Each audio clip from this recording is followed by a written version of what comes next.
ఇదిగోండి 3 ఎగ్స్, ఇవి వచ్చేసి ఎండు రొయ్యలు. ఇవి దానికి కావాల్సిన పదార్థాలండి. ఉల్లిపాయలు, చిన్నుల్లిపాయలు ఒక 4, పచ్చిమిర్చి, కరివేపాకు, కొత్తిమీర. ఇప్పుడు తయారు చేసుకుందాం రండి. ఇక దీన్ని ఎలా చేసుకోవాలనేది తెలుస్తుంది. ఇప్పుడు దీనిలో ఆయిల్ పోసుకుంటున్నాను నేను.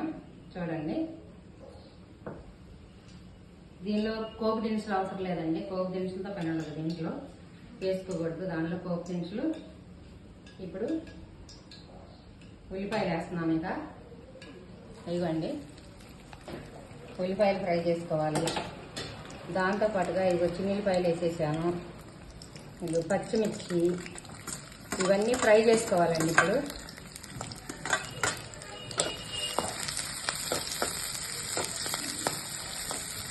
ఇవన్నీ ఫ్రై అయిన తర్వాత మంచిగా ఇవి వేసుకున్నాం. ఇప్పుడు కోడిగుడ్డు రొయ్యలు ఫ్రై అన్నమాట. ఇది మనం విడిగా చేసుకుంటే ఫ్రై కూర అంటాం కదా, ఆ కోడిగుడ్డు కోడిపోయిన అట్లా చెప్పుకుంటూ ఉంటాము. కానీ ఇది కోడిగుడ్డుతోటి ఎండు రొయ్యలతోటి చేస్తానండి. ఇది చాలా బాగుంటుంది కూర. ఫ్రై చేసుకోవాలండి. ఇది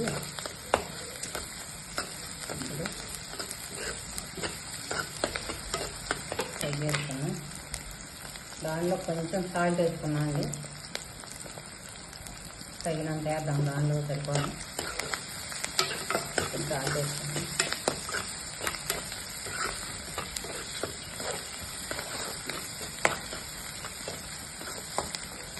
ఉల్లిపాయలు, చిన్నుల్లిపాయలు, పచ్చిమిరకాయలు ఏం తినేసామనుకున్నారా? అవి బజ్జికాయలు అండి. అవి చక్కగా మంట ఉండవు, బాగుంటాయి, ఏగుతాయి. దానిలో మంచిగా తినేసేసి అవి కూడా మంట లేని కాయలు అనమాట. అవి అందుకని అవి వేసాను నేను. ఇప్పుడు కొంచెం ఫ్రై అయ్యండి. ఇప్పుడు ఇది రొయ్యలు వేసుకున్నాము. రొయ్యలు శుభ్రంగా నీట్గా కడిగి పెట్టుకున్నాను నేను దీంట్లో. ఇప్పుడు ఇవి వేస్తున్నాను. ఎందుకంటే ఇంకా పచ్చిమిరకాయలు అవన్నీ కూడా మొత్తం దీంతో పాటు వేగాలి. అవి కూడా వేగాలి కదా, అవి కూడా వేగాలి. కాబట్టి అవి ఇవి 2 వేగుతాయి అనమాట. అందుకని కొంచెం అవి పచ్చిగా ఉండగా నేను వేసేసాను.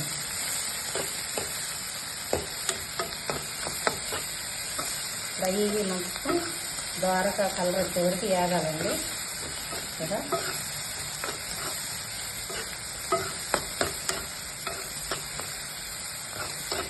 దీనిలో మసాలాలు, అల్లం పేస్టులు అవన్నీ ఏం అవసరం లేదండి. వేసుకుంటే ఇష్టమైతే వేసుకోవటం కానీ, లేకపోతే నేనైతే వేయనండి దీంట్లో. అది వేస్తే అంత టేస్ట్ ఉండదు. ఇది రొయ్యలు ఆ ఫ్లవర్ అంతా పోయి మనకి అది ఒకలాగా అయిపోద్ది. అందుకని అవన్నీ వేయను నేను. వేయకుండా ఇలాగే ఫ్రై చేసుకోవాలి ఎండు రొయ్యలు.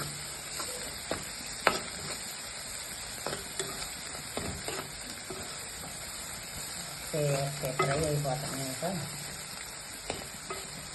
ఓకే అండి, ఇప్పుడు కరివేపాకు వేస్తున్నాను. దీనిలో ఫ్రై అయ్యింది అది కూడా కొంచెం. ఇందాకైనా వేసుకోవచ్చు, ఇప్పుడైనా వేసుకోవచ్చు. వరకనే ఫ్రై అయిపోయింది అది. దానిలో వేస్తే అయిపోయింది. చూడండి, ఇప్పుడు వేగిపోయిందండి ఇంకా రొయ్యలు అన్నీ. ఇదిగో ఈ ఎగ్స్ వేస్తున్నానండి నేను. 3 ఎగ్స్ తీసుకున్నాను.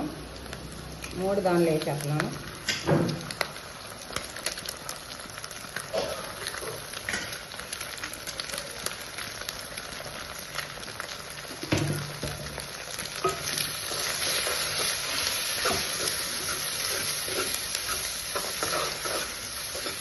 ఫ్రై చేసుకోవాలండి. అవన్నీ బాగా ఫ్రై అయిపోతుంది. చూడండి కదా, అవి వేగిపోయినాయి అన్నీ. ఇవి కూడా వేగుతున్నాయి చక్కగా. అసలు భలే టేస్ట్గా ఉంటుందండి. ఇలా చేసుకోండి. మీరు చేసుకుంటారో లేదో తెలీదు. మా పిల్లలు అయితే భలే ఇష్టంగా తింటారండి రోజు వండిన. ఇది చాలా చాలా బాగుంటుంది. మీరు అలా ట్రై చేసుకోండి. పిల్లలకి చేసి పెట్టండి, భలే ఇష్టంగా తింటారండి. తినేవాళ్ళు అయితే. తినని వాళ్ళు అయితే ఏం లేదు, తినేవాళ్ళు అయితే కనుక చాలా ఇష్టంగా తింటారు. ఇది 1 స్పూన్ పసుపు వేసుకున్నాం. ఇప్పుడు ఇందాక సాల్ట్ వేసేసా కదా, అవసరం లేదు. ఇక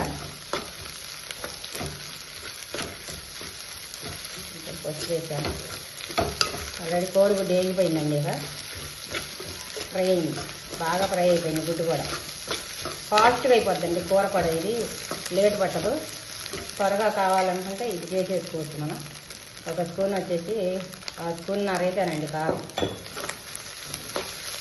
సరిపోతుంది ఖాళీగా.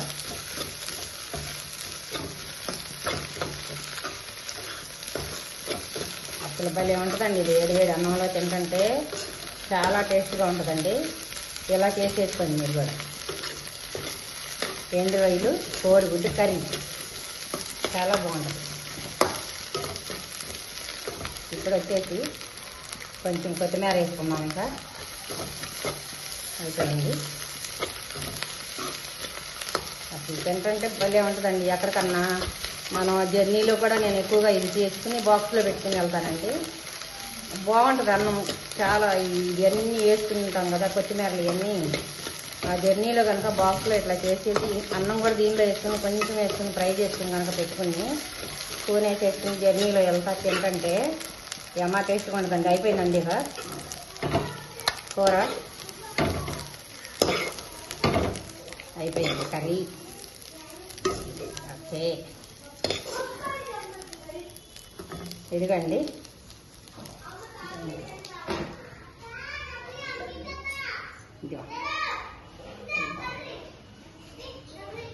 రొయ్యలు కోడిగుడ్డు కర్రీ రెడీ. వచ్చేయండి, సబ్స్క్రైబ్ చేయండి మమ్మీకి. అందరూ మంచిగా చాలా బాగుంటుంది. ఇలా చేసుకోండి మీరు కూడా. పిల్లలకి చాలా ఇష్టంగా తింటారు. చాలా చాలా బాగుంటుంది. బాయ్ నాన్న.